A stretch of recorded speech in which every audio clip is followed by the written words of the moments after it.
और साथियों, आज वक्त है कि अगर हमारी माँ और बहनों को सलाखे के पीछे से निकालना है, हमारे नौजवानों को अगर ऐसे लोगों से बचाना है, इस शहर को बचाना है, तो हमें बहुत ज्यादा होशियारी और अखंडता के साथ आसिफ से फाइनल को भी टिकट देंगे।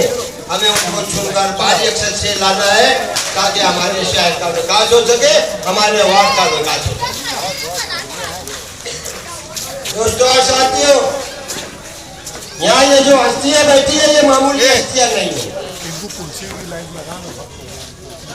मैं हिसाब से एक बात पूछ रहा था, क्या हिसाब? आजा कंपाउंड का ग्रुप भी आया हूँ। मैं फारूक मेंबर और सभी मेंबरों की जानिब से उनका तहे दिल से शुक्रिया अदा करता हूँ, वेलकम करता हूँ।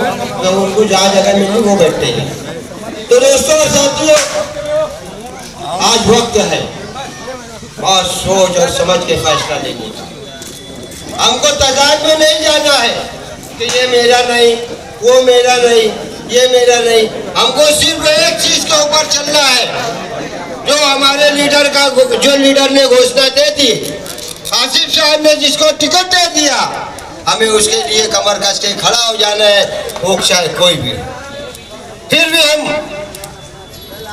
आसिफ साहब और तमाम लोगों से ये गुजारिश कर रहे हैं, पार्लियामेंट्री बोर्ड के लोग भी यहाँ पे आए हुए हैं, हम उनसे भी गुजारिश कर रहे हैं कि बैठकर सर जोड़कर फैसला कीजिए कि आने वाले वक्त में हमारे अपने वार्ड के कौन कौन से अच्छे उम्मीदवारों को आप मुंतखब करें। ये जब लोग पब्लिक है, ये खाली एक मेंबर के लिए नहीं आई है। हाँ मानता हूँ मैं, ये जो तुम देख लेना आइए से ले रहे हम, हाँ ये पार्टी की ये पब्लिक है, ये शेख आसिफ की पब्लिक है,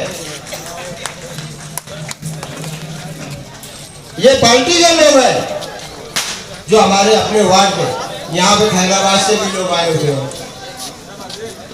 यहाँ पे नागसाब से भी लोग आए हुए हैं, कमालपुरे के भी लोग हैं, जाफरनगर के भी लोग हैं, ख्वाजा कंपाउंड के भी लोग हैं, मौलाना कंपाउंड के भी लोग हैं, शहर नंबर 10 के भी लोग हैं।